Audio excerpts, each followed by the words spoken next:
I love the digital transformation of the world. It's the biggest event of my lifetime, without a doubt.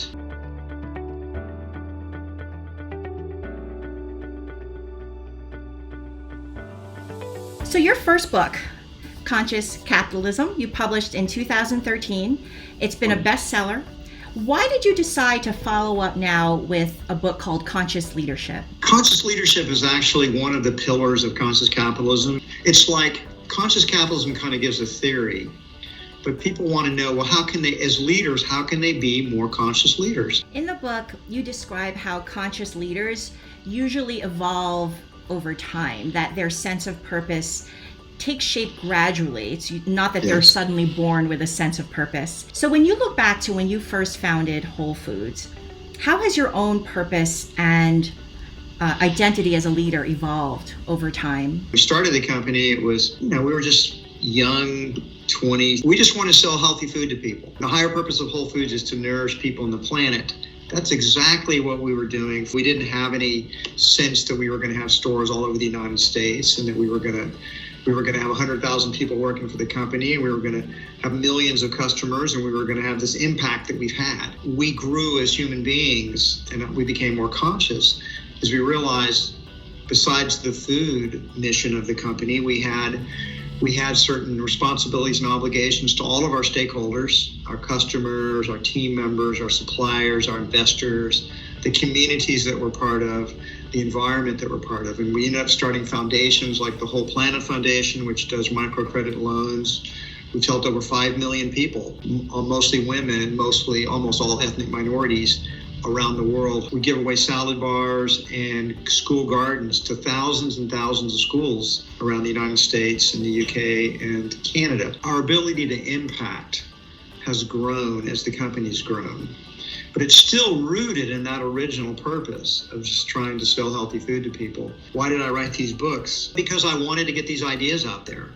I wanted other business people and other entrepreneurs to think about business differently and evolve their leadership style. So my sense of purpose has grown as I've grown as a human being. What would you say in recent years has really influenced you into becoming the conscious leader that you are today? 3.5 years ago, we had our shareholder activist, JANA Partners, try to take over our company, take over our board of directors, replace management, sell the company off to the highest bidder, and then that directly led to us merging with Amazon. How it's affected me as a conscious leader is that I really sought the win-win-win solution. That was the right thing to do. The best move for Whole Foods was to merge with Amazon. And we contacted them. They were very interested. We actually came to terms very quickly as we had a strong overlap in our sense of purpose and vision for the business. My sense of purpose has evolved. I've become more conscious. And now that we're part of Amazon, I've had some growth accelerants because Amazon has taught me and Whole Foods a lot of things we didn't realize before that's made our company better. How has the win-win-win marriage changed you personally? For a long time, I didn't report to anybody, right? I didn't have a boss other than I reported to the board of directors every, quarterly. But now I have a boss at Amazon that I report into on a much more regular basis. Amazon wants me to check in with them on the big decisions, whereas before I wouldn't have had to check in with anybody. I could have acted. But all in all, Amazon's been a great partner for Whole Foods. They've respected our culture.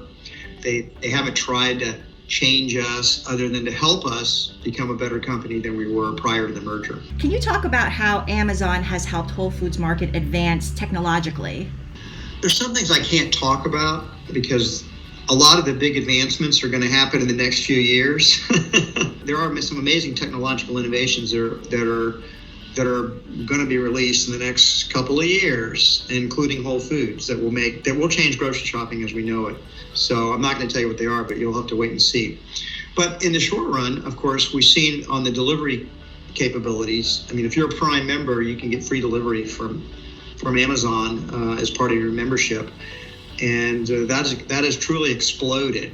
Where do you still see opportunities for Whole Foods Market to transform digitally? We have a catalog at Amazon.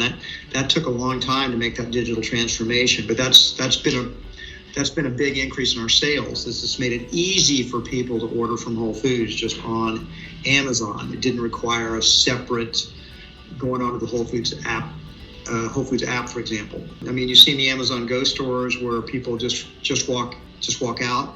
I think that's going to be a technology that will spread over time and will eventually be in Whole Foods Market stores, which totally transforms grocery shopping because we know you're in the store. We watch the cameras are watching what you're buying, and you just walk out with it. This pandemic has had an enormous impact on the economy, and almost every industry has been affected. The grocery sector in particular, though, has really experienced this tidal wave of change. What challenges and opportunities did you face personally as chief executive of Whole Foods Market, and how did you lead the company through it all? Our first and most important thing was, how do we keep our customers and our team members safe? We've been recognized as really the safest.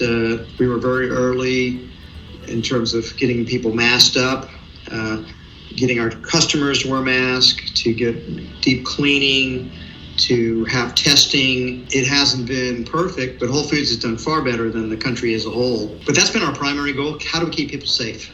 Then we had a supply problem. And the reason there's been a big gain in supermarket business is because people aren't eating out. They're cooking at home more. So we saw an explosion. Some things like, I'll tell you, meat and seafood sales just exploded in our company. They're at all-time record highs every single week, every week. It's incredible. But prepared foods, we had to shut down our salad bars, shut down our hot bars, no self-service stuff at all. So our prepared foods they just collapsed. They just disappeared. Plus offices, which would be generating lunchtime traffic. For the most part, those offices everywhere, people are working at home. The market adapts to that, but not instantaneously. It takes a little time for those signals to change, particularly in food. You've got to raise it and grow it. And so there can be a lag period. At this particular time in our society, what do you see as some cultural imperatives that business leaders across the globe really need to address? I think a lot of the things that are happening right now in America are because people don't have a sense of purpose. Humans can't live without purpose. We are purpose-driven beings. And I think that making money is an insufficient purpose. We need to make money to live, but it's hardly a motivation it's not a very inspiring motivation. Now, if you're trying to feed your family, that can be an inspiring motivation. For most people, they want their work to count for more than just earning a living. So purpose is very important. Love in corporations is mostly hidden in the closet because love is seen as something that might make them weak, not make them strong. It's seen as a trade-off, inaccurately seen as a trade-off. And I look at our culture right now, and there's so much fear and there's so much anger. There's such a great need to release love and not judgment and not hatred and not attack.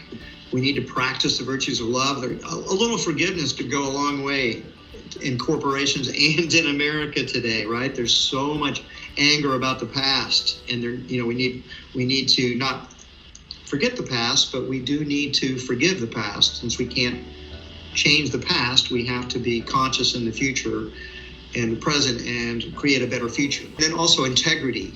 Integrity is essential. Integrity meaning authenticity, trustworthiness, honor, just doing the right thing in circumstances, not cheating, not lying, not stealing. And then the importance culturally of thinking longer term. The COVID's really brought it out. I see that we're going to go through some hard times for the next several months, maybe another year, but it's going to pass. And we'll look back on it a decade from now. We'll remember, gosh, wasn't 2020 a weird year? And what were you doing during COVID will be the kind of stories. And I expect to see books that say the year of COVID. There'll be all kinds of novels out there, and it's a pivotal event.